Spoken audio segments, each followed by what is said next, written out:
All rise, veuillez vous lever.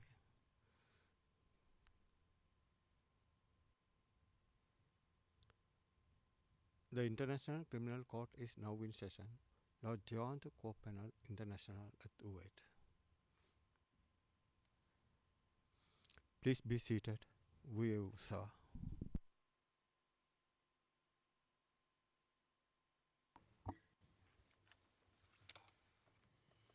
Bonjour à tout le monde. Monsieur le greffier d'audience veut annoncer l'affaire, s'il vous plaît. Good morning, Madam President. Good morning, Your Honours. This is the situation in Libya in the case of the prosecutor versus Khalid Mohammed Ali El Hishri, case reference ICC 0111-0125, and for the record, we are in open session. Merci beaucoup. Je souhaite la bienvenue à tous pour cette deuxième journée de l'audience relative à la confirmation des charges.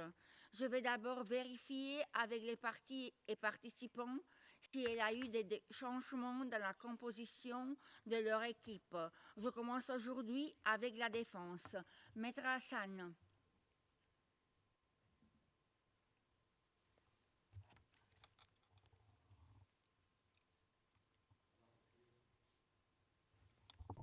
Good morning, Your Honor. Good morning, Her Nabru channel. No changes, but if we can finish today, we will be finish all 4 hours today if it's possible.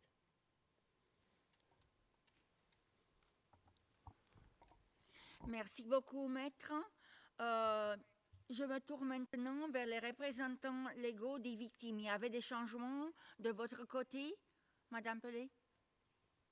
Merci Madame la Présidente. Non, il n'y a pas de changement. Merci. Merci. Et finalement, pour l'accusation? Good morning, Madam President. There are no changes in our appearances. Merci beaucoup, Madame la Présidente adjointe. Comme je le disais, nous sommes à notre deuxième journée d'audience.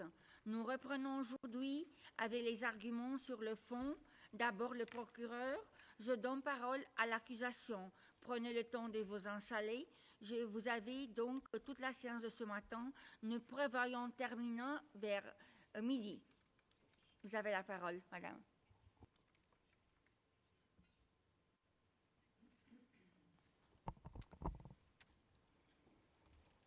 Thank you, Madam President. Your Honours, my name is Diane Looping. I appear on behalf of the prosecution. I'll be addressing the crimes of enslavement and persecution, starting with enslavement, count 13.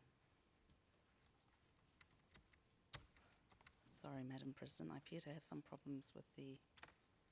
No, now it's working. At Motiga, there was an institutionalized system of enslavement, so that even where different people suffered from multiple and different forms of exercise of powers of ownership over them, many of their descriptions of what they suffered and the acts of their different enslavers were consistent. The controls to which enslaved detainees were subjected and their corresponding deprivation of liberty and autonomy went far beyond those of any lawful prison facility and instead amounted to an exercise of powers of the rights of ownership over them. P943, a female detainee in the women's section, described Khalid el-Hishri's controls over the lives of women and children in the women's section, including her own, all detailed in the pre-confirmation brief. She concludes, and I quote, Khalid el-Hishri was my nightmare. He showed me what hell was. I was beaten and tortured for no reason. El-Hishri is more than evil. He is almighty, end quote. Controls over the lives of men and boys in other parts of Motiga were similarly all-encompassing and indicative of their enslavement. One witness, who was a detainee enslaved in many ways, including for forced labor, was a capo. As you have heard, capos were enslaved detainees placed in charge of other detainees and forced to facilitate crimes committed against them.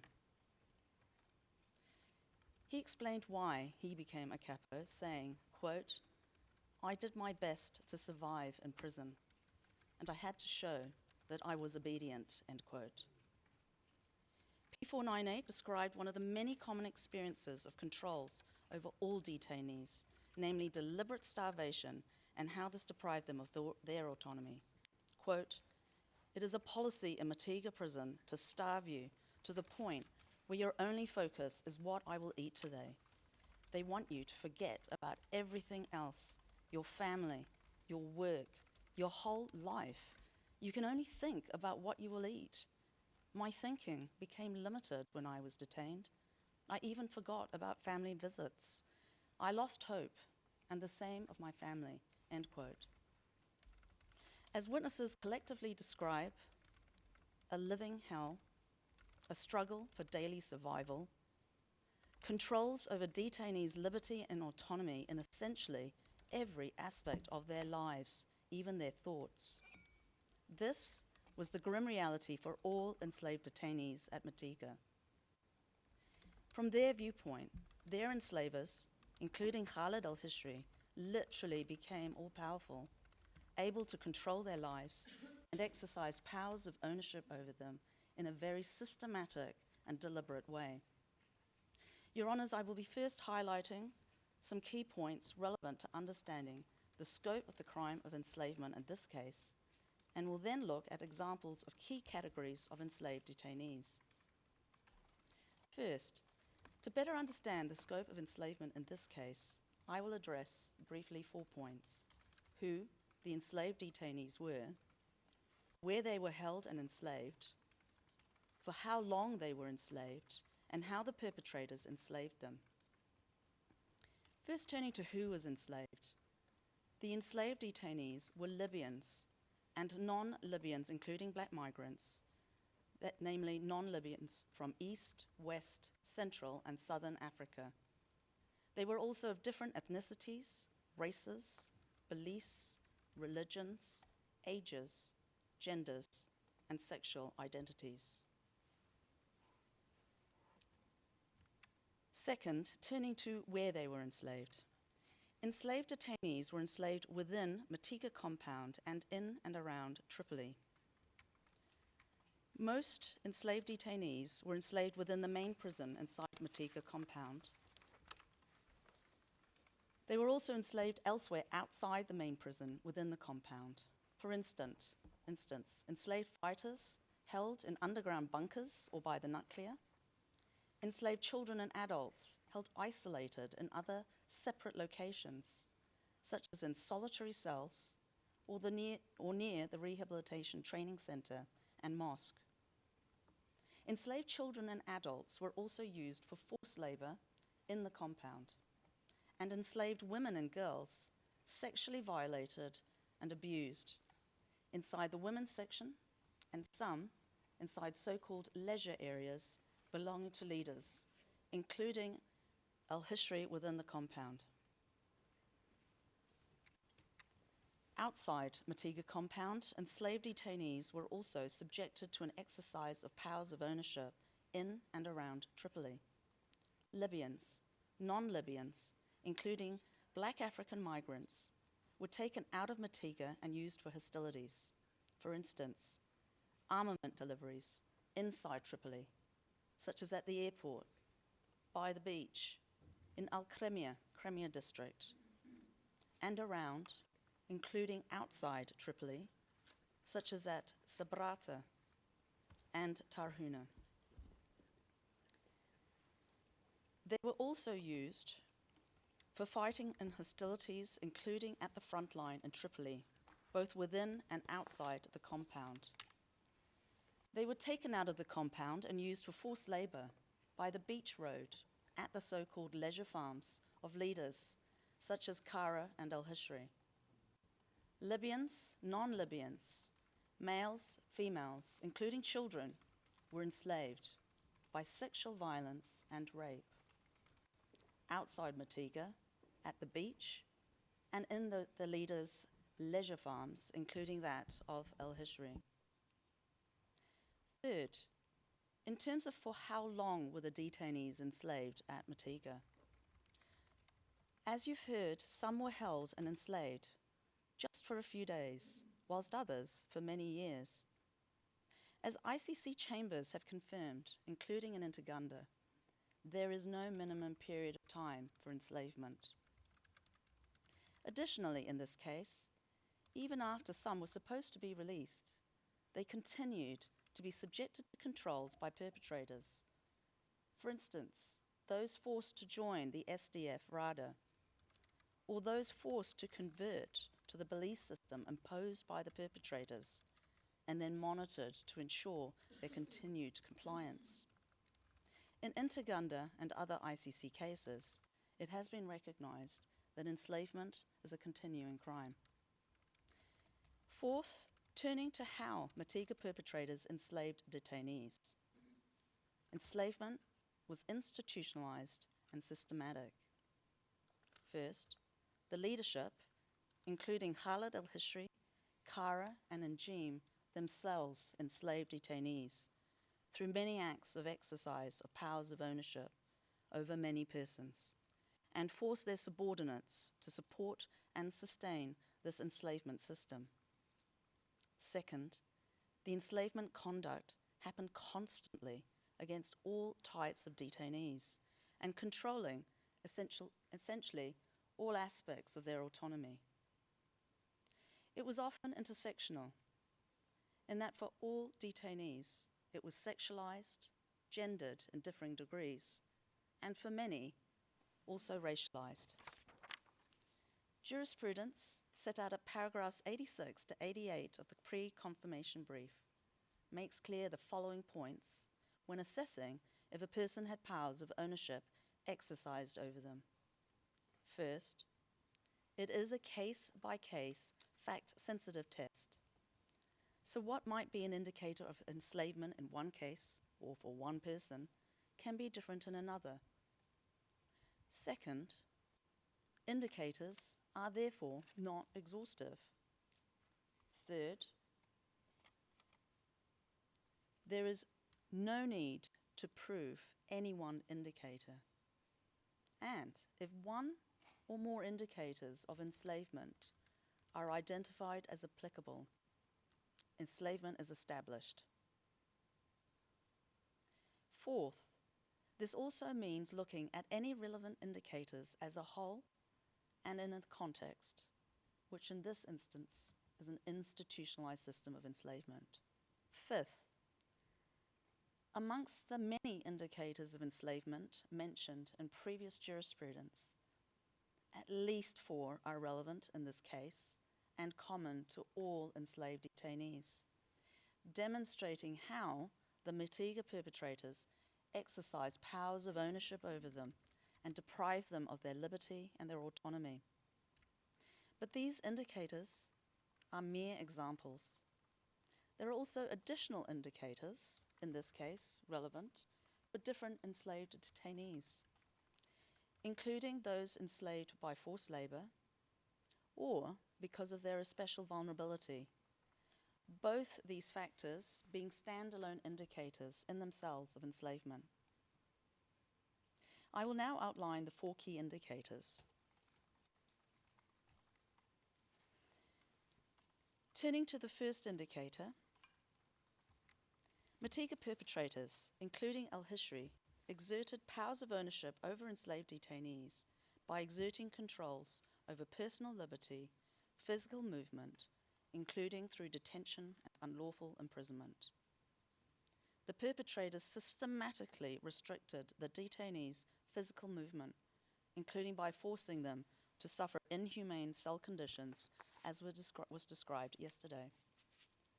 These extreme movement controls were institutionalized. Khalid al-Hishri even rebuked or punished other Matiga perpetrators he thought were too lenient with detainees.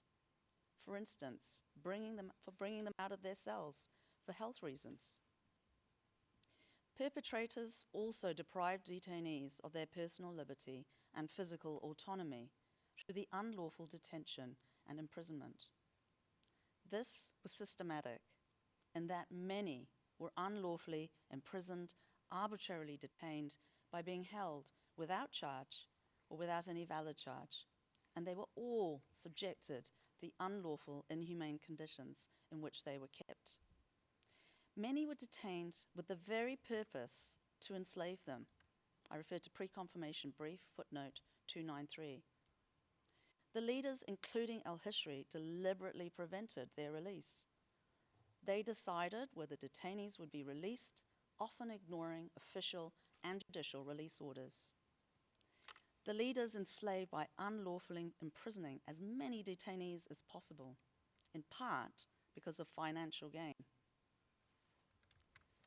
Turning to the second indicator, perpetrators, including leaders such as al-Hishri and Najim, exercise powers of ownership over detainees by their systematic, constant, cruel treatment, abuse, including torture of all detainees, controlling physical and psychological autonomy.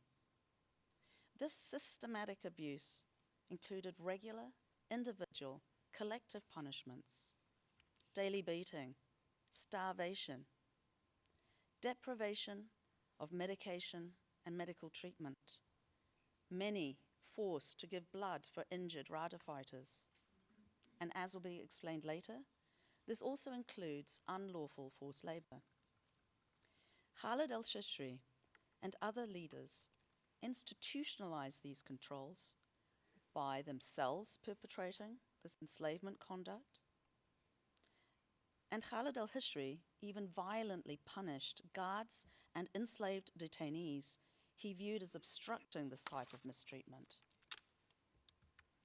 Turning to the third indicator, Matiga perpetrators, including Khalid al-Hishri, exercised powers of ownership by subjugating all detainees through psychological control, pressure, and coercion, and by using their vulnerabilities, such as race, gender, age, to further subjugate and make these detainees submissive and subservient to the will of Matiga perpetrators.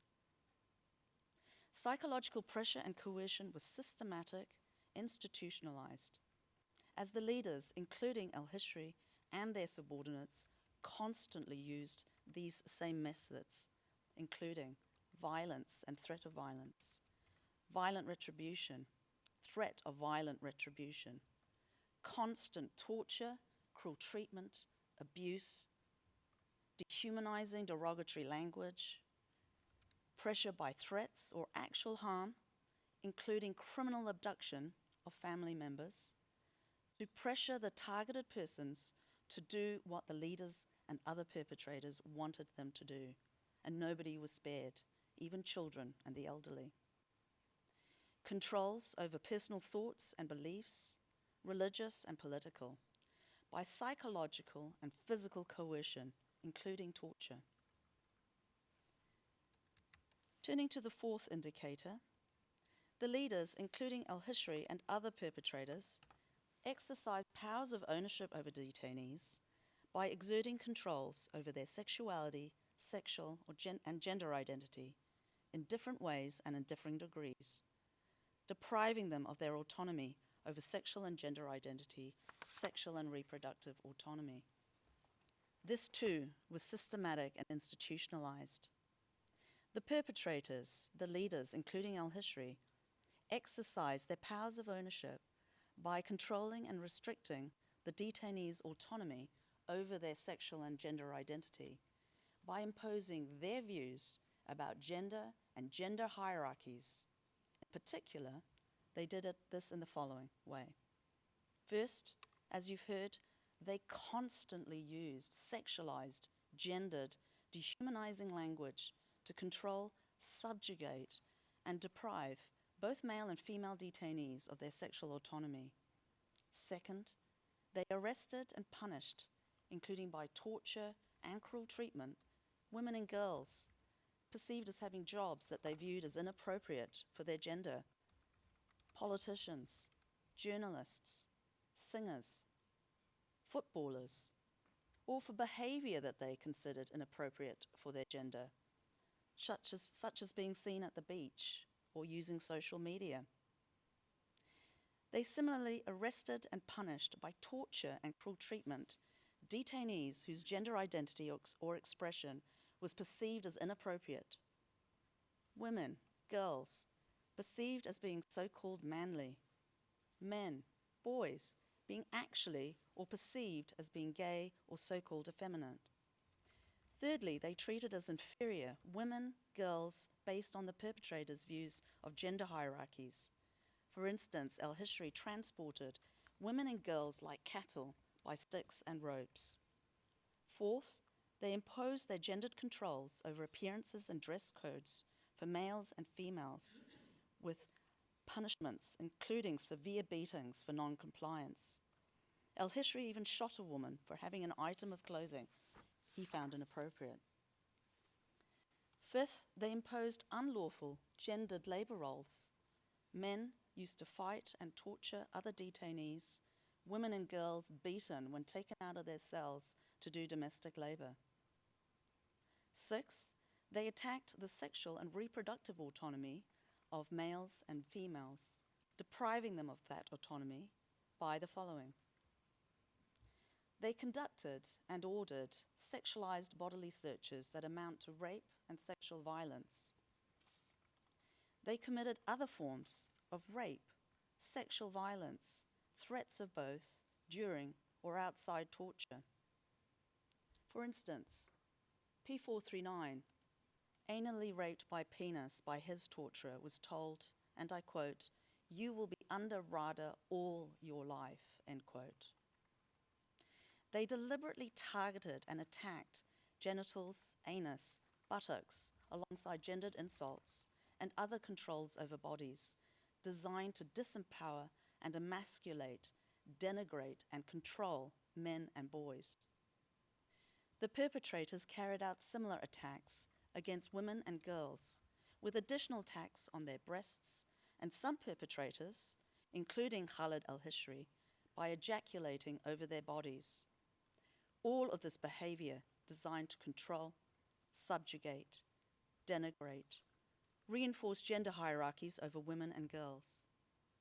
For instance, when Hishri raped one victim, he subjected her to extreme controls over her sexuality and bodily integrity by a horrific sexual assault on her body, described graphically at paragraph 93 of the pre-confirmation brief. Some perpetrators were even notorious for attacking the genitals of enslaved detainees, including Hishri.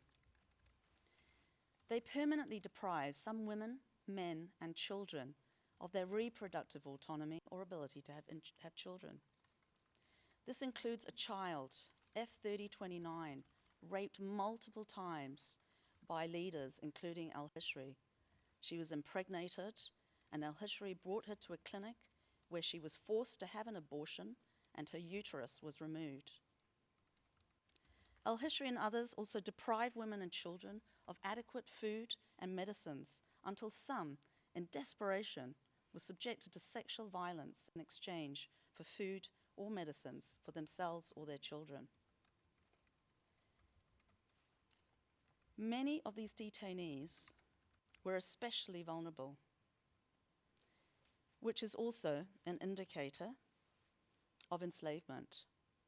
All these groups were subjected to systematic and institutionalized enslavement, and the 4 indicators of enslavement apply to them all. This includes male and female Black African migrants, women and children in the women's section, children in the men's section, boys and youth held apart from others, isolated in special sections, men and boys perceived as or actually gay or so-called effeminate, women or girls perceived as manly. Prisoners held for perceived ideological status, religious, political beliefs, and enslaved forced laborers. Black African migrants were treated the worst. But there were others enslaved. All enslaved detainees were subjected to different forms of one or more exercise of powers attaching to the rights of ownership within the institutionalized systemic enslavement. I will address 2 examples First, enslaved forced laborers. The leaders, including al-Hishri and other perpetrators, systematically enslaved detainees, Libyans, non-Libyans, including black African migrants of all genders and ages, by unlawful forced labor to serve their group and personal interests, so that forced labor was systematic and institutionalized. Relevant to Indicator 1, they were all subjected to movement restrictions and unlawfully imprisoned. Some, like 1041, were meant to be released, but instead remained unlawfully imprisoned and threatened to be killed to work for SDF RADA. Others, including those who so-called volunteered for labor and even blood transfusions for a bit more food or a bit more room in a cell, remained enslaved, so had no free choice. In fact, like all slavery crimes, consent is irrelevant and not possible where the detainee is enslaved. As the appeals chamber in Kunarach confirmed, lack of consent is not an element of the crime of enslavement, because this crime flows from claimed rights of ownership.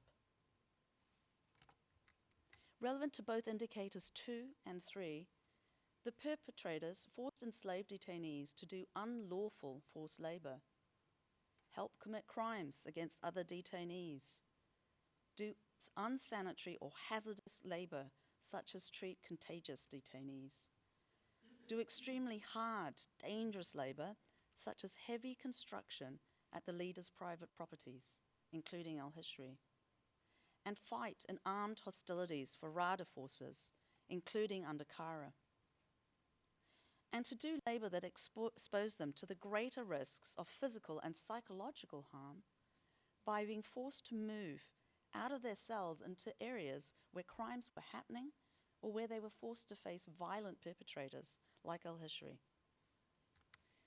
Relevant to Indicator 4, forced labor was also gendered.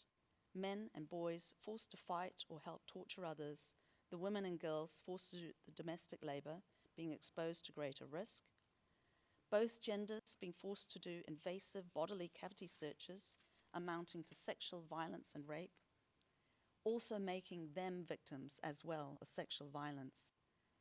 And the forced labor was racialized. Black African migrants and other non-Libyans given the worst types of work. Turning to children and youth, al-Hishri and other perpetrators enslaved children and youth held throughout Matika prison.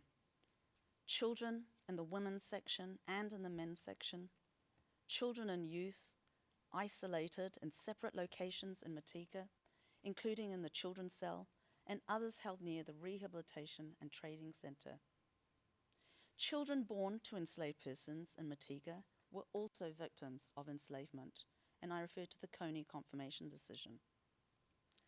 All indicators 1, 2, 3, and 4 are applicable to how these vulnerable children and youth were enslaved by institutionalized systematic forms of enslavement. Relevant to Indicator 1, the perpetrators controlled and restricted their movements and unlawfully imprisoned them. Some were even criminally abducted to pressure family members to do what the perpetrators wanted. Others, even those sent by their parents, were also unlawfully imprisoned because of their inhumane conditions, torture, and for some, even rape. Relevant to Indicators 2 and 3, al-Hishri and other perpetrators exercised powers attaching to the rights of ownership over children and youth by subjecting them to torture, cruel treatment, abuse, and psychological coercion. For instance, depriving all of them of adequate food, medicine, and medical treatment. As one child in the main prison said, and I quote, "We were starving so much that if given the choice between freedom and food, we would have chosen the food," end quote. The leaders and perpetrators also exercised powers of ownership over them by other forms of torture, cruel treatment, abuse, and psychological coercion. Children in the women's section forced to watch their mothers and other adults forcibly nude, subjected to invasive bodily searches, tortured, beaten, and themselves hit, and some tortured and raped. They were also deprived of their ideological autonomy. Beautiful religious recitations that usually give great comfort to Muslims were instead used by al-Hishri as a form of sensory torture. One devout Muslim said it was played constantly, and I quote, "so loud the young children always cried," end quote. This also impacted on the ability for some to keep enjoying these religious recitations. For instance, one devout Muslim said that al-Hishri played these recitations whilst he was beating women and girls, including her. She can no longer listen to them because, and I quote, "this caused me a trauma. I'm always reminded of the beating," end quote. Al-Hishri also verbally showed that he and other perpetrators viewed the children as enslaved. When he took them from the women's section to the perpetrators' operated school, where they imposed their ideology on them, he said to them, and I quote, "You are the Rada children," end quote. Matiga leaders and other perpetrators also exercised controls through indicators 2 and 3 over children and youth held isolated in separate areas. Many of the young prisoners taken to the mosque and for rehabilitation training were tortured by Falca torture method on the soles of their feet, by beating, chastising them to make them obedient, and severely punish them for non-compliance. Young boys kept in the children's cell were beaten and whipped with the PPR if they made any trouble or noise. Leaders, including al-Hishri and other perpetrators, regularly tortured and beat other children and youth in the men's section. One detainee was regularly tortured by suspension torture, beatings, sexualized torture, threats of rape, and hitting of his testicles. Relevant to Indicator 4, children in the women's section, by being forced to watch their mothers and other adults subjected to sexual violence, themselves became victims of sexual violence, and some of these children were raped themselves. Other children and youth held isolated or separated from their parents had acts of sexual violence, including rape, committed against them, including one child who confirmed that he was raped by a Matiga leader, who other witnesses describe as a notorious rapist of boys and youth. I now turn, Your Honours, to the crime of persecution, counts 14 and 17. Many detainees were persecuted on different grounds, some intersecting. I will address 3 key points: the counts, grounds of persecution, and who were the targeted groups, intersectionality, how these grounds intersect, and the non-exhaustive numbers of persecuted detainees. There are 4 counts and 4 relevant grounds of persecution in this case, starting first with count 14, political persecution. In this case, all Black African migrants were persecuted on political grounds for being perceived as irregular migrants and as obstacles to what Matiga perpetrators viewed politically to be irregular migration.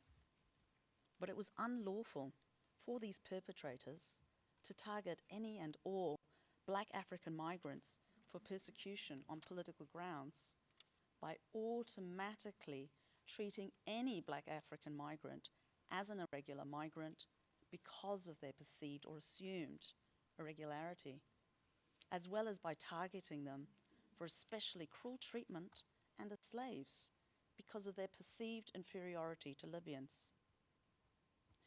Persecution on political grounds is not just limited to a persecuted victim's membership of a political party or adherence to any particular ideology, but relates to any difference of opinion over public affairs.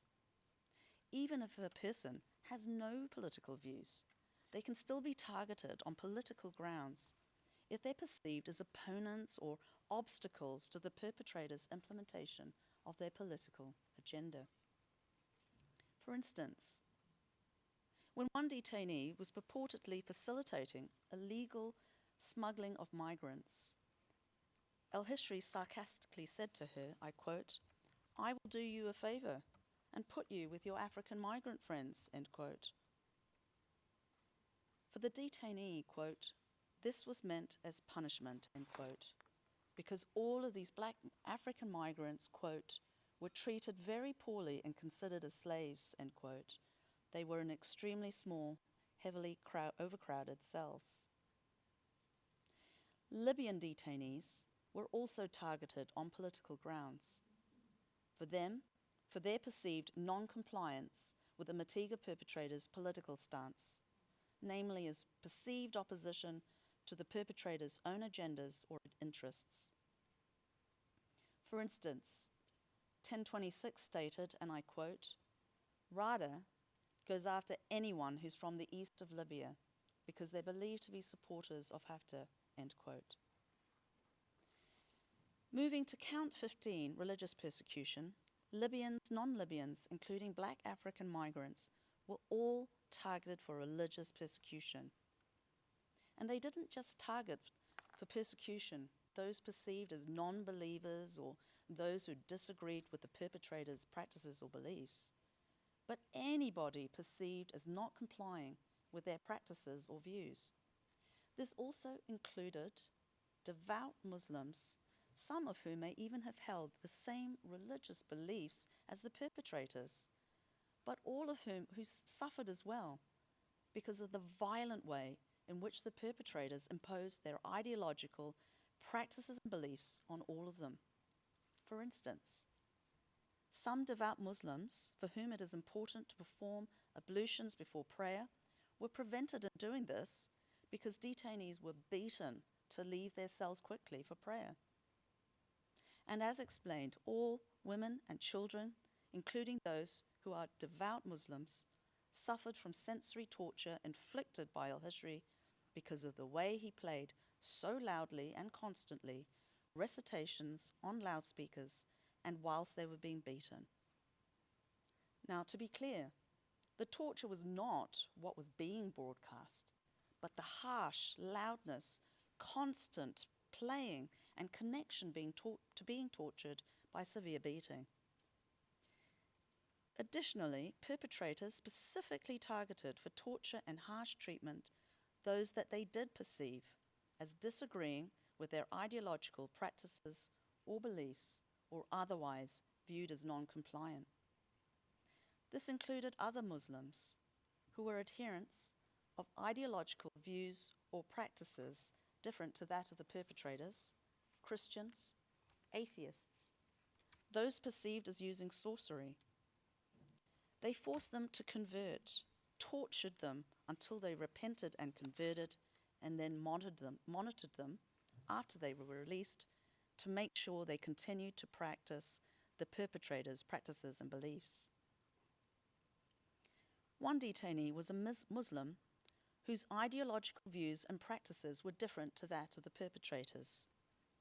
He was tortured by suspension method, beaten, threatened at gunpoint to agree with their different religious views, which he did, stating, and I quote, "I just wanted to survive," end quote.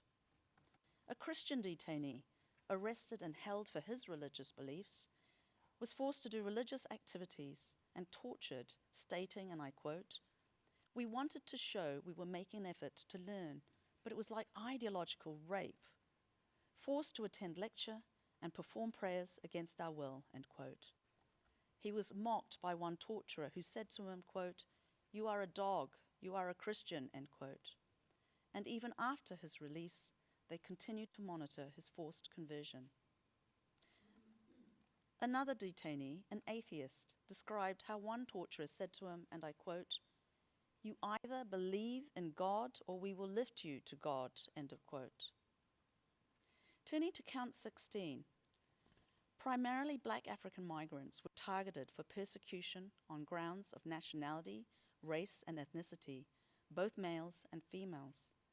They were targeted for arrest, detention, and severe mistreatment because of their nationalities, their racialized ethnicities as Black Africans not from Northern Africa, and because of the perpetrators' racist perceptions of them as inferior, including because of their discriminatory views that dark-skinned persons are, quote, slaves. And this was also compounded by their perceived status as irregular migrants.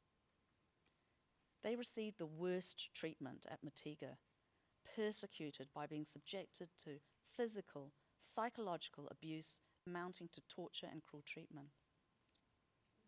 A female detainee in the women's section described how F3028, a Black African migrant woman, was deliberately refused medical aid by Hishri and died.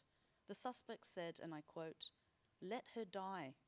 When the angels die, it's better for the, when the devil dies, it's better for the angels," end quote. 595 described the fate of all Black African migrants at Matiga, stating, and I quote, "Generally speaking, African prisoners are discriminated against, so they get beaten more and get treated like slaves inside the prison," end quote. All agreed Black African migrants received the worst treatment.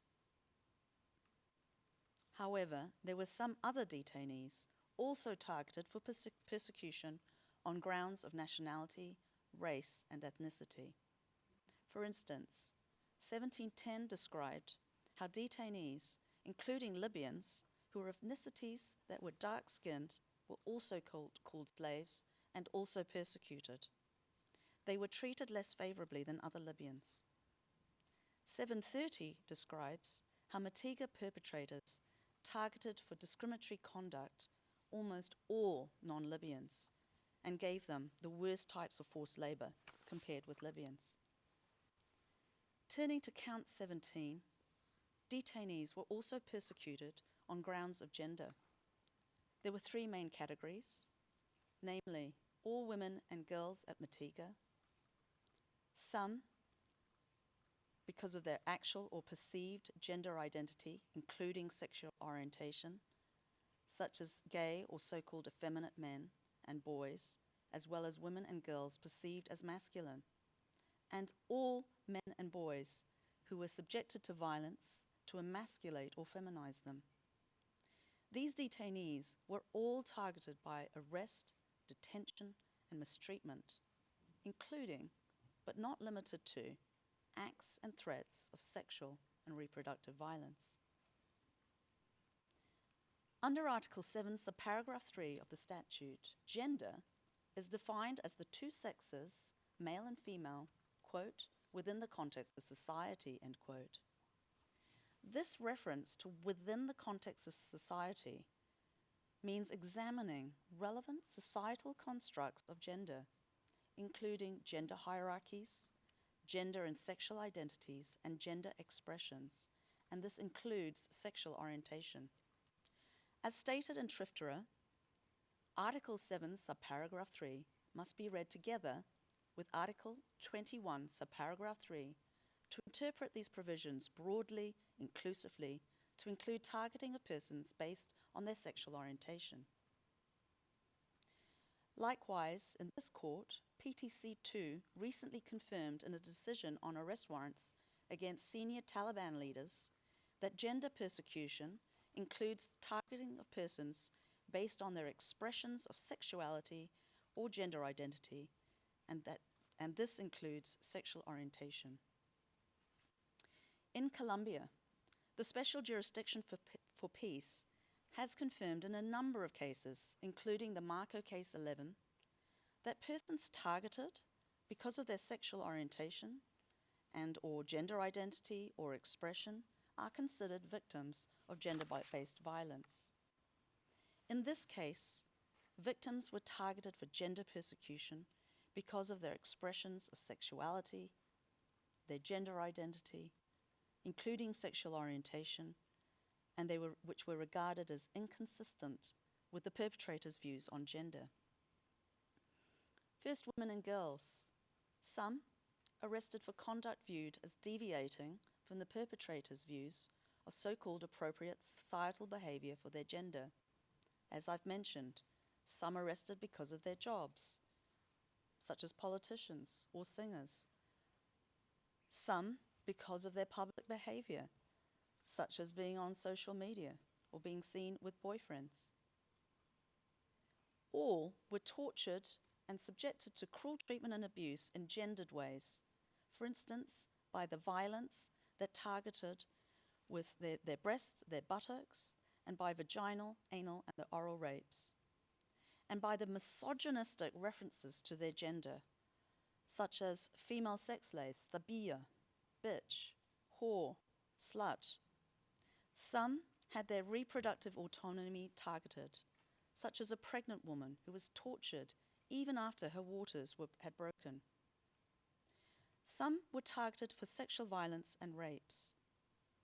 Some raped by Hishri and others at the prison, or in so-called leisure areas or farms. Others, women and girls, compelled to have sexual intercourse to get food or medicine for themselves or their children. As I've mentioned, forced labor was on gendered lines. Some women and girls forced to do domestic chores, exposing them to risks of beatings and witnessing of crimes. And they all had dress and appearance codes imposed on them, which were gendered and which usually involved harsh punishments for non-compliance. Hishri also treated baby boys and baby girls in the women's section differently because of their gender. For instance, he allowed urgent medical treatment for a newborn baby boy, but he denied urgent medical treatment for a newborn baby girl after finding out her gender. She died. Perceived allies of women and girls were also targeted for gender persecution, arrested and mistreated. For instance, victim F2152 was arrested for supporting women viewed by perpetrators as wearing inappropriate clothing. Second, actual and perceived LGBTQI+ persons were arrested, detained, mistreated because they were viewed as not complying with the perpetrator's views and expectations on gender.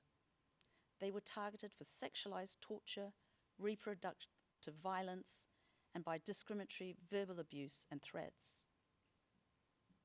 One detainee, a gay man, during his torture, was stripped naked, beaten severely on his buttocks, told to repent, asked how many times he'd been penetrated, was orally, anally raped, forced to touch a perpetrator's penis, called a mule, a Libyan derogatory term for a gay man, mocked by others who tried to digitally penetrate his anus. One rapist, after raping him, said, and I quote, "I know many other gays like you. If you stay here, you'll have the same fate as others and be killed," end quote. And a senior Matiga leader said to him, and I quote, "You will never repent. You deserve to be killed," end quote. Others, including P54, targeted for beatings and torture, for being perceived as gay, although he was not, and F3042, targeted for beating, sexual assault, forced labor, for being viewed as effeminate. Third, men and boys were subjected to sexual reproductive violence in ways to emasculate and feminize them. As you've heard in great detail, some were subjected to anal rape, targeting of their genitals, their penis, their buttocks. As witness 1710 said, when he described how he was beaten on his buttocks and his genitals, I quote, it made me feel I was no longer a man," end of quote. Turning to intersectionality and numbers of victims. Many victims of persecution were persecuted on multiple intersecting grounds. Your Honours might decide, for instance, that for certain grounds of persecution, such as religion, in fact all of the detainees at Matiga were persecuted. The prosecution took a conservative approach for its numbers. In the document containing the charges, it was stated that there were at least 138 victims of persecution and that this was a non-exhaustive number. in the pre-confirmation brief stating that at least 173 victims. Like the figure for enslavement, both numbers are minimum figures. In Annex 13, each individual was listed only once and under a key ground of persecution for that victim. However, it is evident from the facts related to each individual victim of persecution that there are intersecting grounds relevant to them. Therefore, the numbers of victims under each count are greater when each individual is counted amongst the intersecting grounds on which they were persecuted. I'd like to show visually how these 173 victims of persecution and certain targeted groups of persecuted persons can be best understood and grouped under each ground. Count 14, there were at least 19 victims on political grounds. Count 15, at least 17 victims on religious grounds. Count 16, at least 47 victims on national, racial, ethnic grounds. Count 17, at least 90 victims on gender grounds. However, it's important to understand how these intersecting grounds of persecution and the different relevant targeted groups intersect. For instance, first starting with Black African migrant men. We listed at least 47 Black African migrant men as victims of persecution under national, racial, ethnic grounds. But these same 47 Black African migrants were also persecuted on political grounds and, like other detainees, on grounds of religion. Second, Black African migrant women. We listed at least 4 Black African migrant women as victims on the grounds of gender. But these 4 Black African migrant women were also persecuted on grounds of national, racial, ethnic grounds, religious, and political grounds. Third, other women and girls accounted for 67 of the listed victims of persecution on grounds of gender. Women and girls were also all victims of persecution on grounds of religion. Likewise, other victims, men and boys, who accounted for 11 of the victims of persecution on grounds of gender, were also all victims on religious grounds, and 8 of them also victims on political grounds. Therefore, it's relevant when assessing individual victims of persecution to consider both individual circumstances, but also relevant types of targeted groups. Your Honours, just briefly looking at the issue of persecutory intent. Matiga perpetrators acted with the necessary persecutory intent when committing the crime of persecution. What does this mean? Like any crime, there is a difference between motivation and intent, and it is irrelevant what the motivations might have been for the different perpetrators to persecute detainees. Some possibly motivated by power, by money, others motivated ideologically. But the question is whether they intended to persecute, and on the relevant grounds.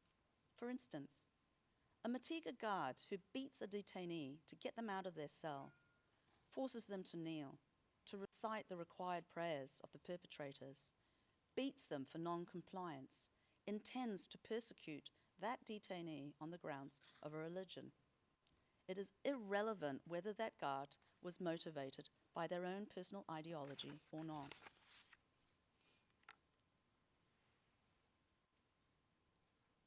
In conclusion, Madam President, Your Honours, there are substantial grounds to believe that these crimes were committed and counts 13 to 17 should be confirmed for trial.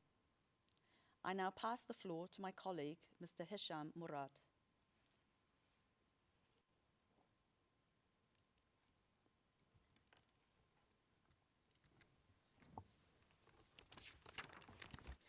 Merci beaucoup. Monsieur Mourad, vous avez la parole.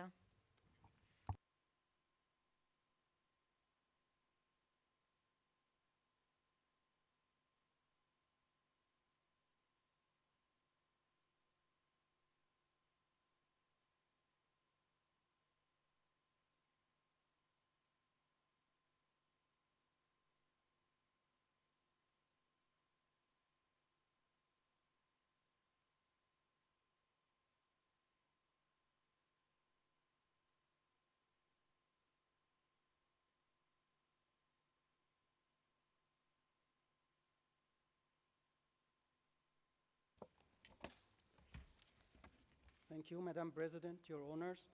In my submission, I will address Khalid al-Hishri's individual criminal responsibility. The prosecution argues that Khalid al-Hishri is criminally responsible under Article 25(3)(a), B, C, and/or D, as shown on the screen. Based on the evidence, the prosecution submits that there are substantial grounds to believe that Khalid al-Hishri committed the crime charged under all these modes of liability. While noting that these modes are applicable to the facts of the case cumulatively and/or alternatively, the prosecution requests that the chamber confirm each of these modes. This will ensure judicial economy and give the defense an advance notice of the different modes of liability under which he may stand trial. It will then be up to the trial chamber on the basis of a full trial to determine on which specific modes, if any, Khalid al-Hishri may eventually be convicted. This approach is also consistent with Your Honor's recent decision on the confirmation of charges in Duterte case. Before resuming my presentation, I would like to pause for a second and to note that on the direct perpetration mode alone, Khalid al-Hishri personally committed all 17 counts of the charged crimes against no less than 159 victims.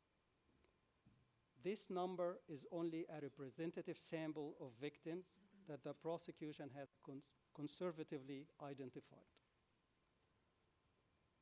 Looking at the facts of this case, we note that Khalid al-Hishri's conduct under the direct perpetration mode is significant in at least two ways. First, there is not a single crime charged that he did not personally commit.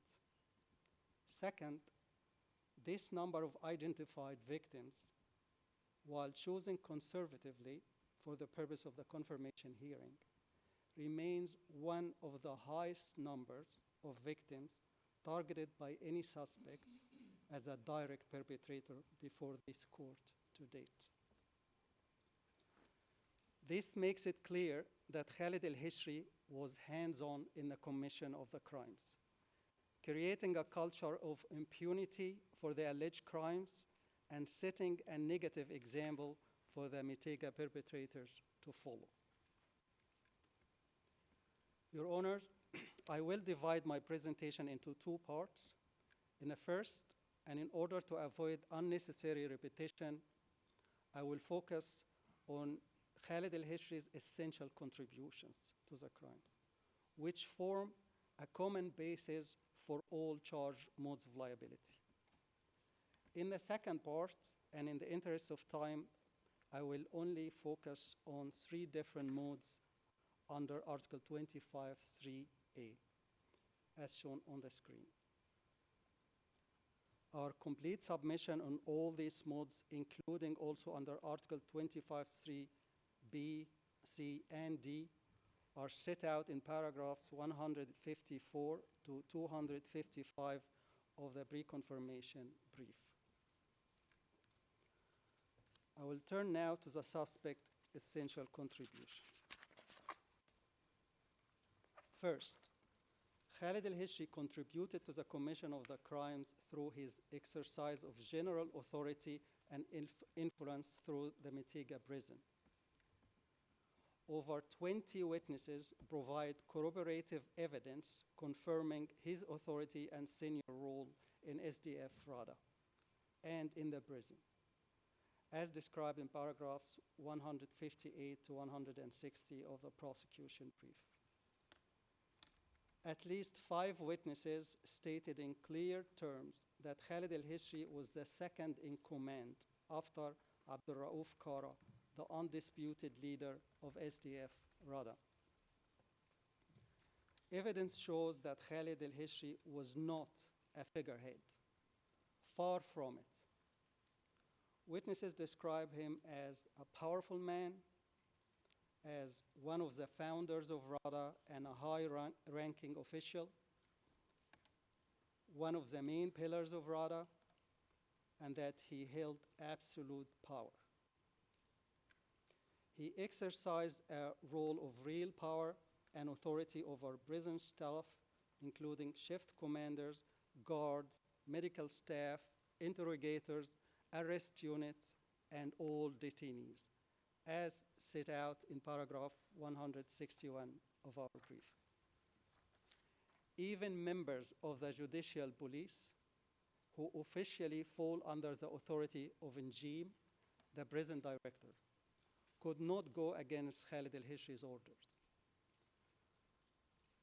When they arrested Khalid al-Hishri's friend and seized his animals, Khalid al-Hishri went to the judicial police headquarters, shot at them, released his friend, and returned the seized animals. While the prosecution takes the conservative position that al-Hishri is at least a peer of Njim, many witnesses place Njim under al-Hishri's authority despite his official position as the prison director. Some even say that Njim was intimidated by al-Hishri and that guards and shift commanders were visibly more afraid of al-Hishri than of Njim.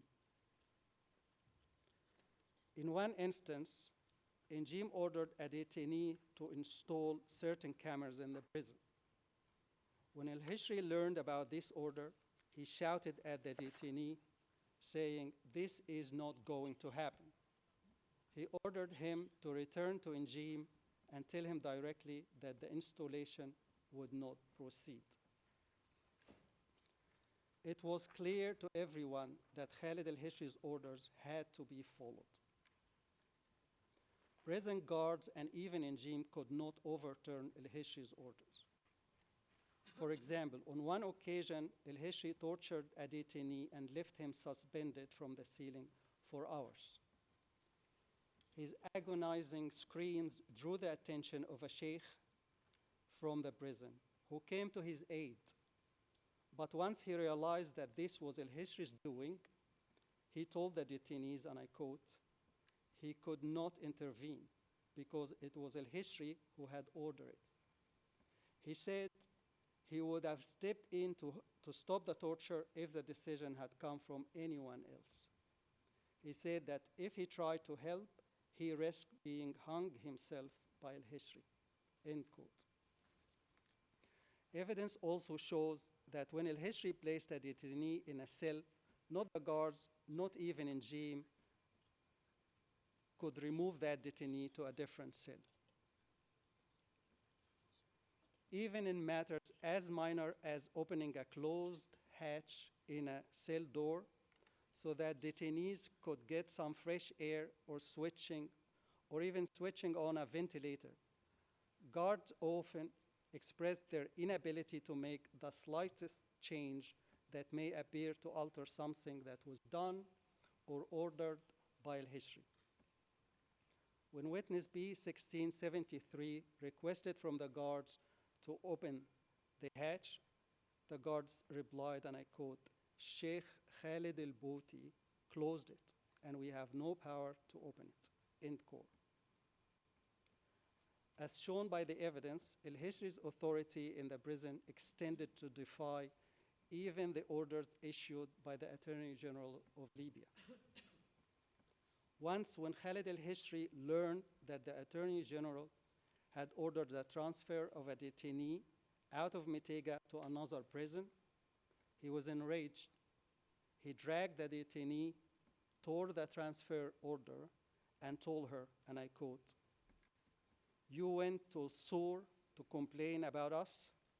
El-Sur has no power. He is no one compared to us. We have the power," end quote. On another occasion, al-Hishri refused to release B665, beat her all over her body and said, and I quote, "I am Khalid Muhammad al-Hishri, and I am the Attorney General. He then brought her back to the prison where she remained in detention. Madam President, Your Honors, while these were just a few examples highlighting al-Hishri's powers and authority throughout the prison, the evidence collection before you shows beyond these examples that al-Hishri's exercise of authority over detainees extended to each aspect of their lives. He was frequently present, running the day-to-day matters in the prison. Detainees often saw him multiple times per day. He conducted prison tours and cell inspections. He monitored both detainees and guards through surveillance camera.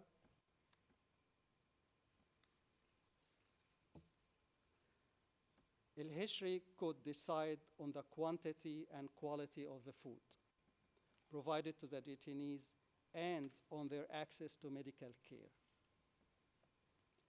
He imposed severe detention conditions on the detainee and refused any attempt to make these conditions lenient or less harsh. Rather, he often took measures to worsen the detention conditions and increase the detainees' suffering. He denied family visits and imposed harsh punishments. He often chose the type of punishment that inflicted the highest level of pain. In the words of witness 1720, al-Hishri, and I quote, made decision about everything inside and outside the prison, end quote.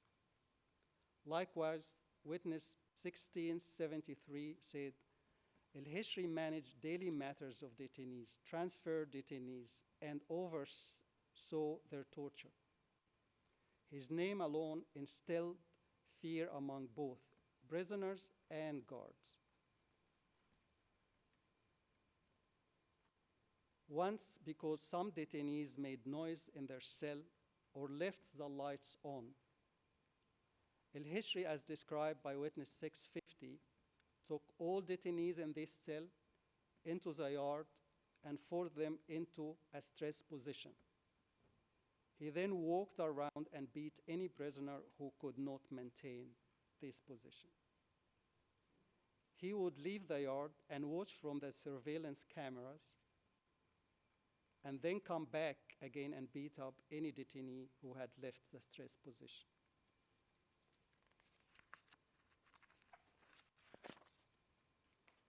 As shown by the evidence, Khalid al-Hishri's family empowered him further, especially that his maternal uncle is Dawi Inzam, a senior SDF RADA member. Al-Hishri's two brothers also worked at the prison. In this respect, detainees refer to the Metega prison as, quote unquote, a family prison, and refer to al-Hishri's family as the ruling family in it. Khalid al-Hishri's own words were illustrative of the significance of his family ties in the prison. When one of al-Hishri's relatives complained to him about how Njim was treating him, al-Hishri told him, and I quote, "Do whatever you want. We are the family that owns this place," end quote. Many witnesses detained in Metega who saw and observed firsthand al-Hishri's exercise of authority in the prison describe how he was feared by all. Witness P 1685 said that throughout his detention, which lasted for years, he could see that guards were very afraid of al-Hishri whenever he entered. They would do anything to avoid interacting with him. He could go to any cell, take out any detainee. He simply had absolute power. The witness went on to say that al-Hishri was also well known to be quick-tempered and could always grab his gun and kill or shoot anyone he wanted. To explain how Al-Hishri's authority was perceived in the prison, witness B569 says, and I quote, "People feared him more than God himself," end quote. Further, Al-Hishri had the authority to discipline the Mitiga perpetrators. For instance, he once placed a shift commander and his guards in solitary confinement just because they gave a detainee a phone to speak to his family. Other examples described in paragraphs 163 and 164 in our brief show that he also punished other guards by beating them or even shooting them. Your Honor, Al-Hishri ordered guards and other perpetrators to commit violent acts against detainees, including to beat, torture, suspend, to commit acts of sexual violence against them as well. For instance, he ordered guards and enslaved detainees to hang 3 detainees. He prohibited them from giving any assistance of any kind to these detainees. He specifically instructed them not to give them food until they die from starvation. These orders were followed. 3 days later, at least one of these detainees died. Several witnesses were themselves victims of crimes committed pursuant to Al-Hishri's orders. I refer your honors to paragraphs 68 and 169 of our brief, where we describe victimization of at least 7 witnesses on Al-Hishri's orders. I turn now to Khalid Al-Hishri's second essential contribution.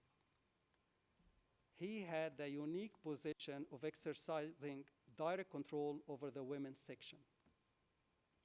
And through that control, he contributed to the commission of the crimes. Over 30 witnesses confirmed this role as described in paragraph 181 to 187 of the prosecution brief. I will only mention a few in my presentation as I go through some of the ways in which he controlled this section. First, he strictly controlled access to the women's section, even when he was not physically present. Witnesses describe that Al-Hishri had complete control over the women's section. He had the keys to the section. No one was allowed into the section without his permission. The undisputed leader of RADA, Abdurrauf Kara, expressly banned anyone but Al-Hishri from entering the women's section, including Njim, the director of the prison. Witness P943, who herself was detained in that section, describes that, and I quote, "Khalid Al-Hishri came to the women's section daily. He had the keys to our section, so he was always the one who opened the doors, escorted the other guards in and out. He always said that he did not trust anyone else with the keys." End quote. Another female detainee, witness 1736, says Al-Hishri was the only person who decided anything related to the female detainees. This was a common knowledge among detainees. Witness 569 describes that guards were banned from accessing the women's section in his absence, even to serve food. He must be there. Medical emergencies were no exception.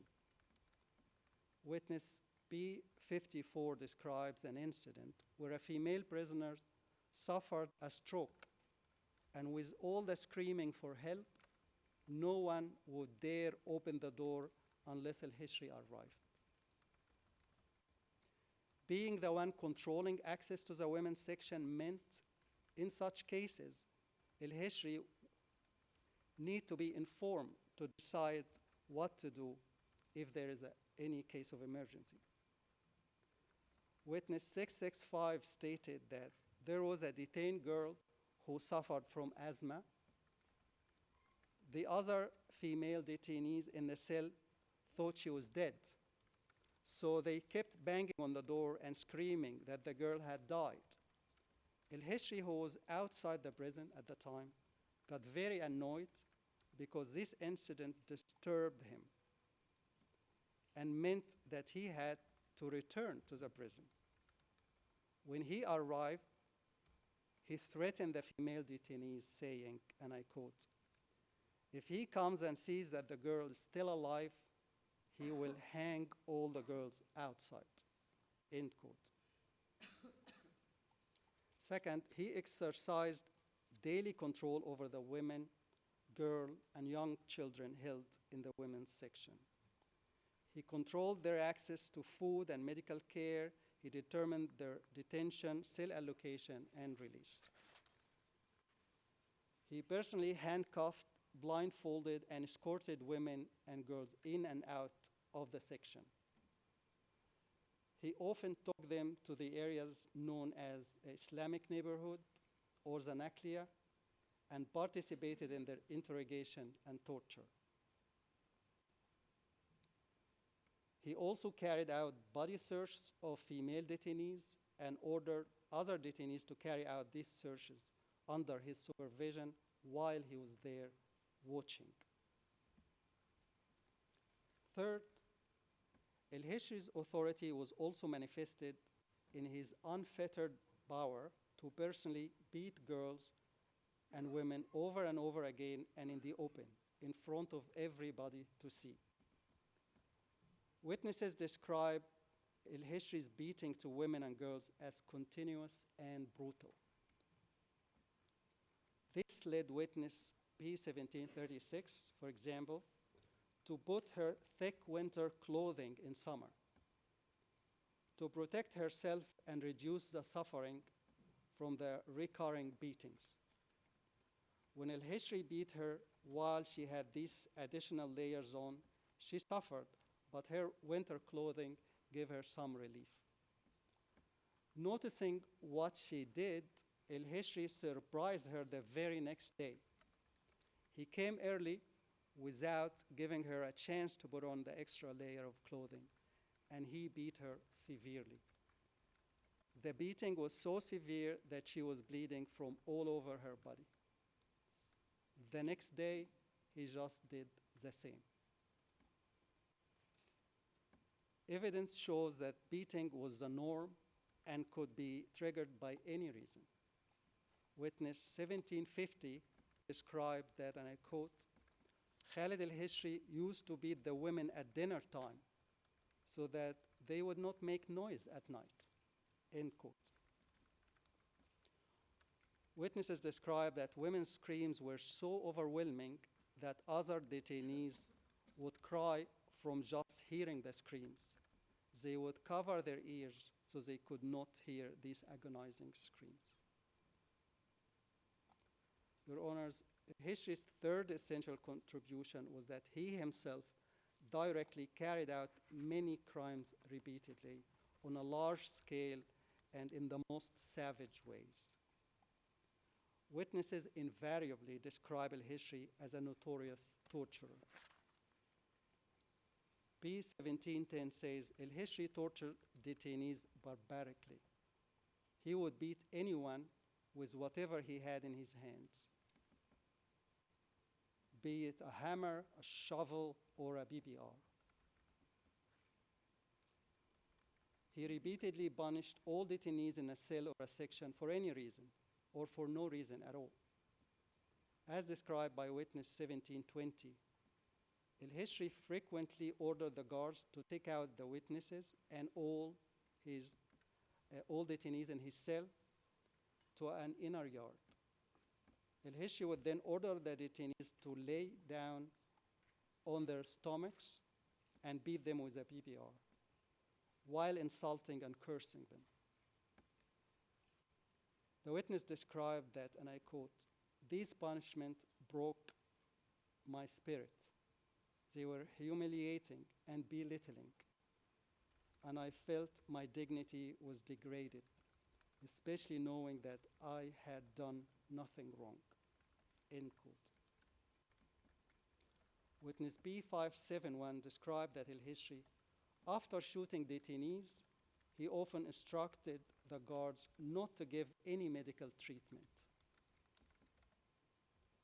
His brutality is illustrated by the following concrete examples.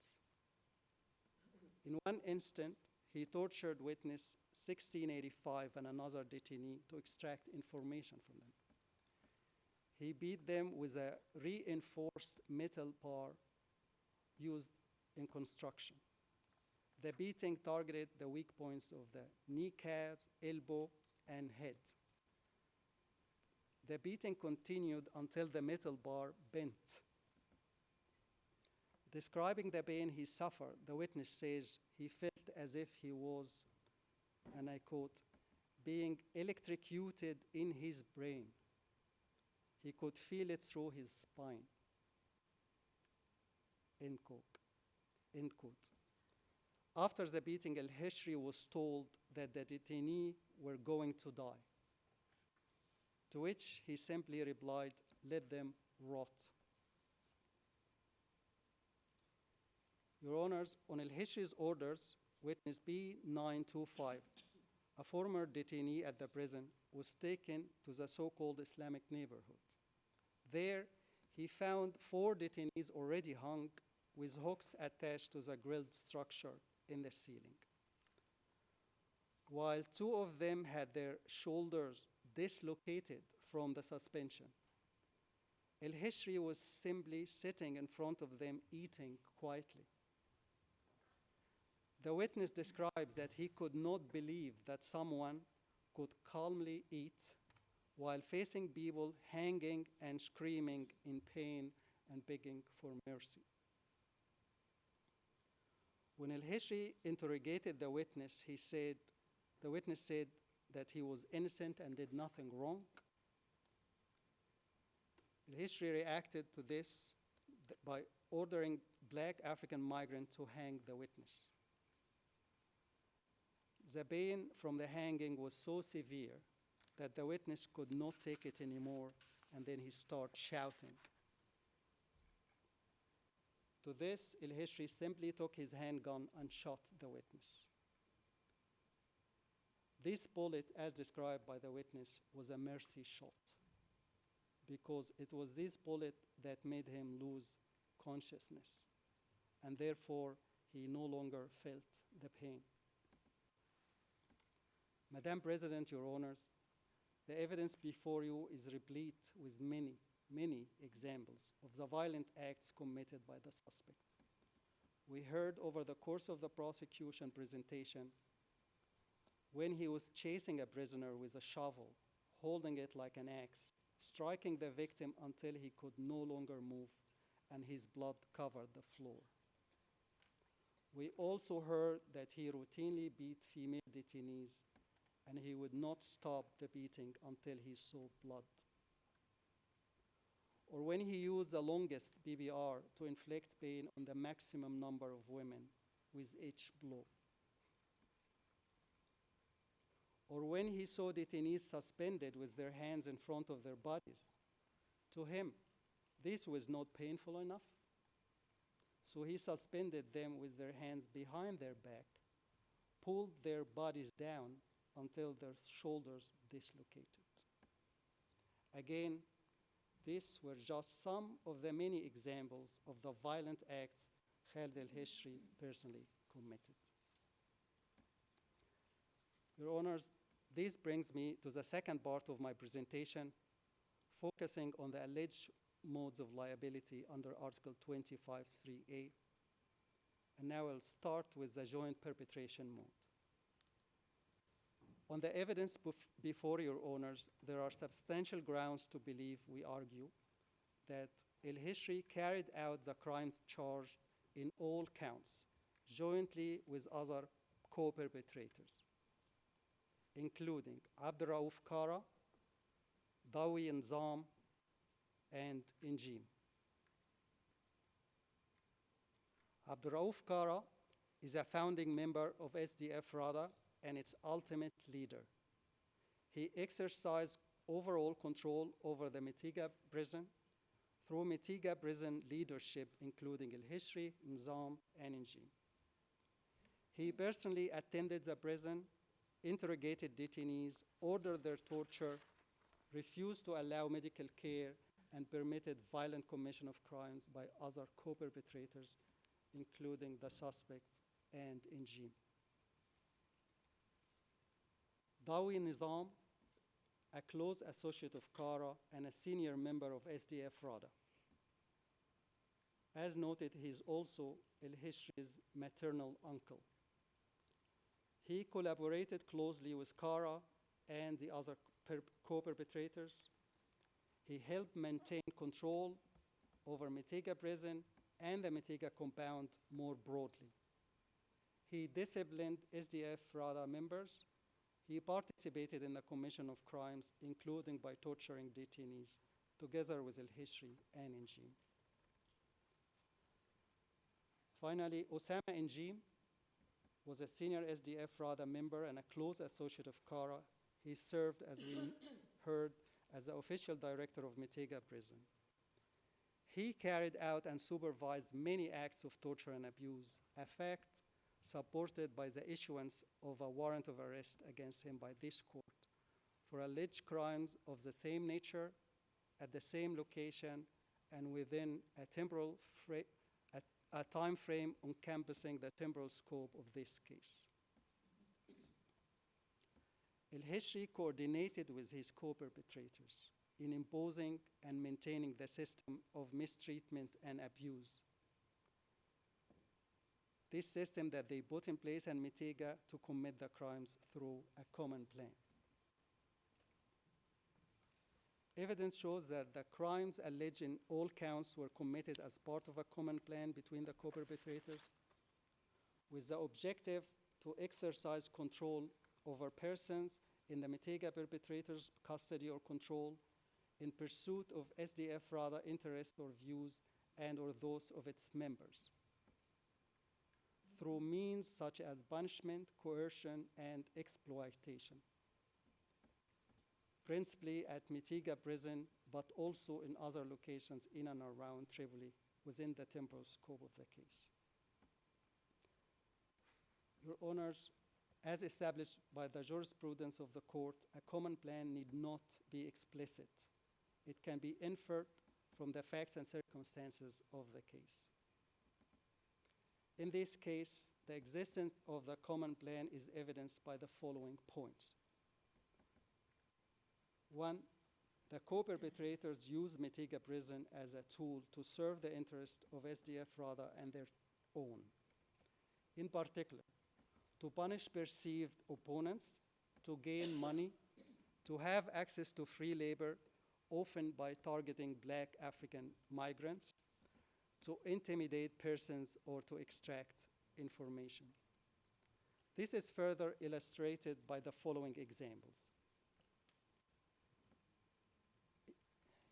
On one occasion, Kara ordered the torture of a detainee so that, and I quote, he knows who RADA is and understands the consequences of speaking ill about RADA, end quote. El-Hishri, Njim, and Nizam tortured detainees because they were suspected to be affiliated with rival armed groups. Nizam demanded and collected ransom for the release of detainees. When a relative to one of the detainees criticized SDF RADA publicly, Nizam threatened the detainee that he would place him in a solitary confinement and force him to admit to committing crimes on camera if his relative did not apologize publicly about what he said about SDF RADA.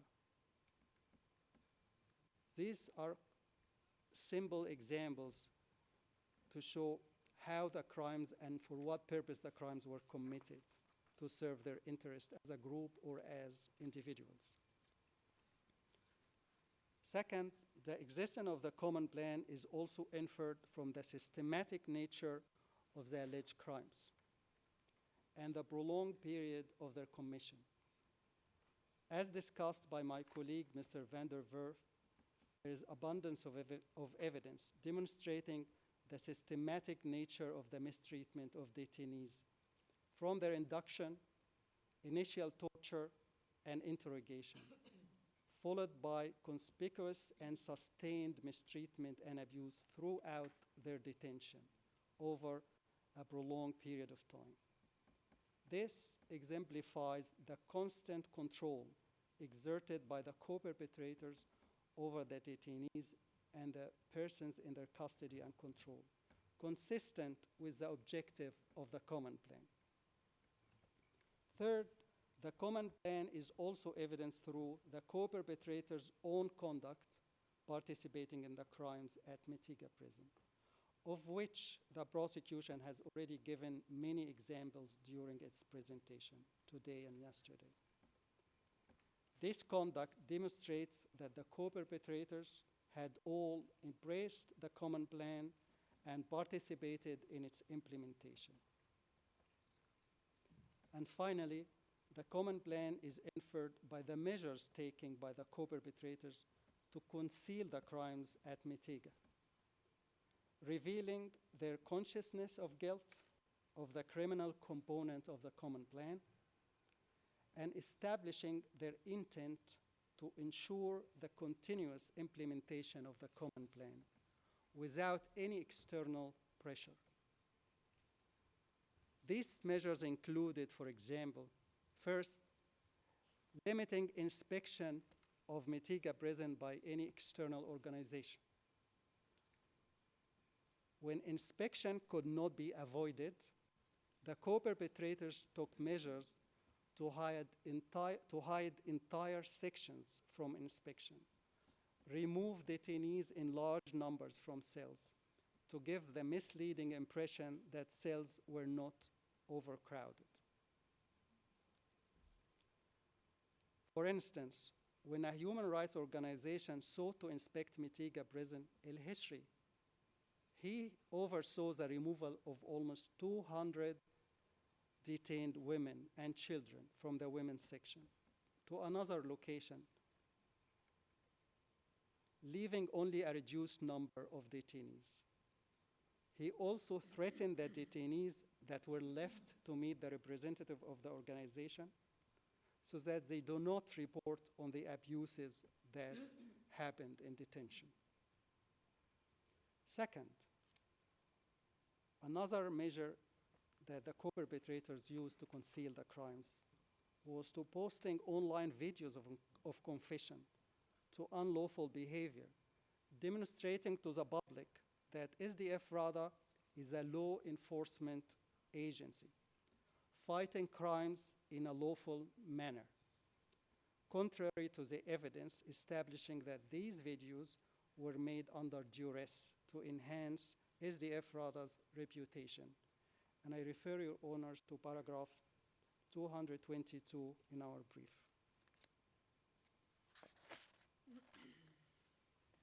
Third, detainees before their release were threatened and warned against speaking about what goes on inside the prison and the mistreatment they endured or witnessed. Fourth, on the occasion that family visits were allowed, detainees were instructed to conceal any visible injuries or wounds before they could go and see their families. Madam President, Your Honors, the co-perpetrators jointly control the commission of the crimes. Directly by carrying out the crimes and by contributing to the creation and maintenance of the criminal system at the prison. And indirectly by controlling the organization, including the Mitiga perpetrators, and steering them towards the implementation of the common plan through their senior positions of authority and their ability to punish and discipline the Mitiga perpetrators, ensuring automatic compliance with their orders. As already discussed in the first part of my presentation, Hishri made essential contributions to the implementation of the common plan. Specifically, not only did he directly carry out numerous crimes and play the leading personal role in maintaining the criminal system in the prison, but also he controlled the actions of other perpetrators with access to the women's section. Now I move to discuss Khalid al-Hishri's intent and knowledge. The evidence shows that al-Hishri's various contributions to the common plan were intentional, and that he meant for the crimes to occur, or at least knew that they would occur in the ordinary course of events in the implementation of the common plan. First, for counts 1 to 6, al-Hishri meant for persons to be detained unlawfully in Mitega prison in inadequate conditions and to suffer severe physical or mental pain or suffering amounting to torture. This is evident from the fact that he personally and repeatedly participated in such conduct. He ordered and encouraged others to engage in this conduct. He opposed efforts to make the detention conditions lenient or less harsh. He knew that detainees were provided with inadequate food because he oversaw its distribution. He knew that sick detainees did not receive adequate medical treatment because he prohibited it. Even if he had done none of these things, al-Hishri could still not have failed to see the conspicuous signs of the violent, prolonged, and systematic mistreatment of detainees. Because he was regularly present almost every day in the prison. He was conducting prison rounds, sometimes multiple times a day. He was monitoring detainees and guards in person and through surveillance cameras. He could not have failed to see detainees being tortured in open spaces in prison. He could not have missed the overcrowded cells in the daily rounds he made. Detainees complained directly to al-Hishri about the harsh detention conditions and begged him to change them. He either dismissed them or punished them for complaining. Second, for counts 7 to 10, al-Hishri meant for detainees and other persons in the Mitega perpetrator's custody or control to be raped and subjected to other sexual violence, or at least he knew that this would occur in the ordinary course of events. This is because he himself, again, raped and committed acts of sexual violence against detainees. He was aware of and participated in the pattern of conduct that resulted in these criminal acts being committed, including 1, strip searches and internal cavity examination for detainees. 2, sexualized torture. And 3, the detention of detainees in overcrowded cells and with detainees notorious for sexually assaulting other detainees. Evidence also shows that al-Hishri knew of allegations of sexual abuse done by Mitega perpetrators against other detainees and did nothing about it.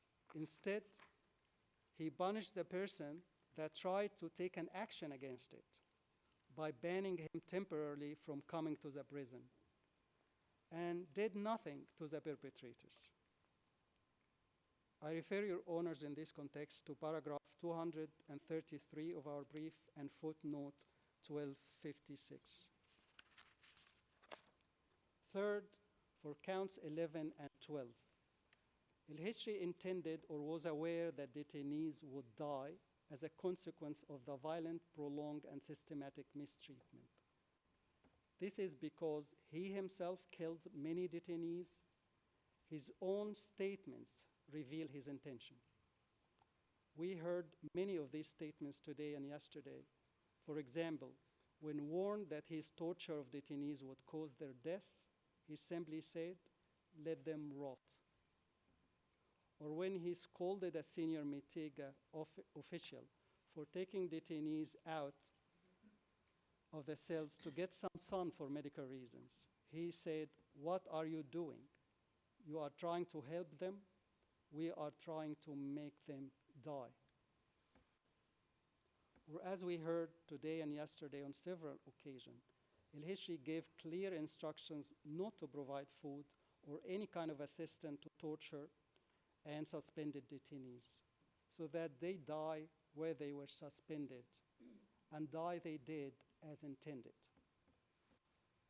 Fourth, for count 13, El-Hishri meant for detainees to be enslaved, or at least knew that this would occur in the ordinary course of events. He knew that detainees were subjected to exercise of powers attaching to the right of ownership, such as acts of forced labor or to give blood, because he exercised such powers himself as part of an institutionalized system. He knew that detainees were subjected to powers attaching to the right of ownership, such as controls over their personal liberty and physical movement, controls over sexuality, sexual and reproductive autonomy, because he himself tortured detainees and detained them unlawfully without due process, and refused their release even when such release was ordered by the Attorney General of Libya, and committed acts of sexual and reproductive violence, including rape, against them. Finally, for counts 14 to 17, Khalid al-Hishri meant for detainees or other persons in Mitiga perpetrators' custody or control to be persecuted. He shared the discriminatory intent to target persons on the alleged grounds. This intent was manifested in his own words and conduct, viewed in the broader context in which the crimes were committed. Evidence shows that Khalid al-Hishri used misogynistic terms when referring to female detainees, calling them names like whore, bastard, and animal, and treating them as inferior. Your Honor, as you heard in the course of the prosecution presentation, El-Hishri deliberately denied medical care necessary to keep a newly born baby alive, just because she was a girl. As a result, she died. In another incident, when a female black African migrant got sick, as we heard earlier today, another detainee informed El-Hishri and begged him to help her. He refused and simply said, and I quote, "Let her die. When the devil dies, it's better for the angels," end quote. Evidence shows that he imposed his religious and ideological views and practices on detainees whom he perceived as non-compliant. Now I will turn to the second mode of liability, and I will be brief in discussing the second and third modes of liability. This mode is concerning direct perpetration. As noted, El-Hishri committed as a direct perpetrator all 17 counts of charged crimes against at least 159 identified victims. He targeted each of these victims with more than just one crime, as set out in Annex 14 to the prosecution brief. As your Honor can see on the screen, he personally committed the crimes under counts 1 to 6 against 117 to 119 victims. He personally raped 2 victims under counts 7 and 8. He personally committed acts of sexual violence against 12 victims under counts 9 and 10. He personally committed murder and attempted murder against 24 victims under counts 11 and 12. He personally enslaved 97 victims under count 13.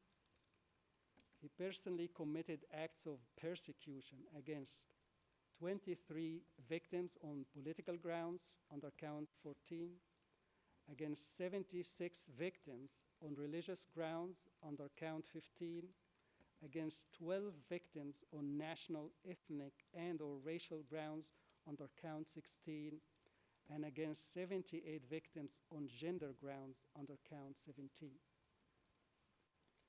He committed these acts with the requisite intent and knowledge. His intention to engage in the conduct underlying the crimes he directly carried out, and his intention to cause the consequences of that conduct, or his knowledge that those consequences would occur in the ordinary course of events, are unmistakable and evident by many factors, including, first, his use of weapons, tools, torture devices, and techniques specifically designed to cause the intended harm.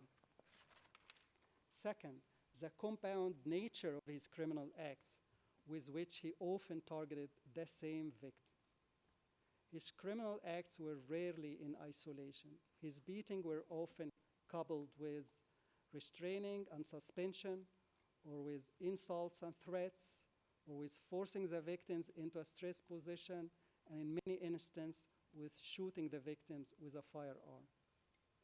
Third, as shown in many examples, his criminal acts were often associated with statements revealing not only the intent to commit the crimes, but also the zeal with which he committed them. Finally, his intent and knowledge are evident by the number of years over which he carried out these criminal acts as part of an overall pattern of institutionalized mistreatment and abuse of detainees and other persons in their custody or control. I now turn to the last mode of liability in my presentation, indirect perpetration. Through his direct control over the women's section that we demonstrated in the first half of my presentation, as well as his general authority and influence over the prison, El-Hishri controlled and used the perpetrators whom he allowed to access this section to commit crimes against women, girls, and young children held in that section. In particular, he used them to impose and maintain the system of mistreatment and torture of these victims, including to commit acts of sexual violence, enslavement, and persecution. With his direct authority over the women's section, El-Hishri controlled the guards, enslaved detainees, and other Metega perpetrators who could only access this section with his permission and under his control. In this way, he subjugated them to his will to commit the crimes. This is clear, for example, in the instance where he ordered the strip search of female detainees while he was watching. Witness P943 described that the detainee conducting the strip search was clearly, quote unquote, afraid of him. Witness P665 stated she could not blame the detainee conducting the strip search because she had to obey El-Hishri's orders. I refer your honors to paragraph 68 and 202 in our brief. These examples clearly demonstrate that Khalid El-Hishri, through his authority, controlled the actions of the direct perpetrators, who had no choice but to submit to his will. Madam President, your honors, on the evidence of this case, the prosecution requests that the chamber confirm all the crimes charged based on each of the alleged modes of liability and commit this case to trial. This brings me to the end of my presentation, and with this, the prosecution concludes its submission on the merits. Thank you very much, Your Honor. Merci beaucoup, Monsieur Mourad. Avant de prendre la pause de déjeuner, je me tourne vers les représentants du bureau du Conseil de public pour les victimes et après la défense pour me préciser exactement quel est leur temps en partie pour les observations orales et comment est-ce qu'on va nous organiser pour la session de l'après-midi. Madame Payet, vous avez la parole. Merci Madame la Présidente. Les représentants légaux des victimes ne feront pas d'observation sur le fond. Merci. Merci beaucoup, Madame Pellet. Maintenant, je me tourne vers la défense. Vous avez la parole. Thank you, Your Honour. Mr. Hassan took, I think, 45 to 50 minutes in his opening yesterday. We will be sure to use no more than the 4 hours that have been allotted to us. Our intention is to start after the lunch and adjournment, with Your Honour's leave, given the hour. Yes, I mean, I can start, but 5 minutes seems not really worth it. So if Your Honour is content, I'll start after the lunch adjournment. But we obviously won't finish today. Merci beaucoup. Donc maintenant, on va prendre la pause de déjeuner et on va reprendre dans 1h30, ça veut dire à 13h30, avec les représentants de la défense. Et je note bien sûr la présence dans la salle de M. Al-Hishri. Merci beaucoup à tous. On se voit après la pause déjeuner dans l'après-midi. L'audience est levée. All rise, we will.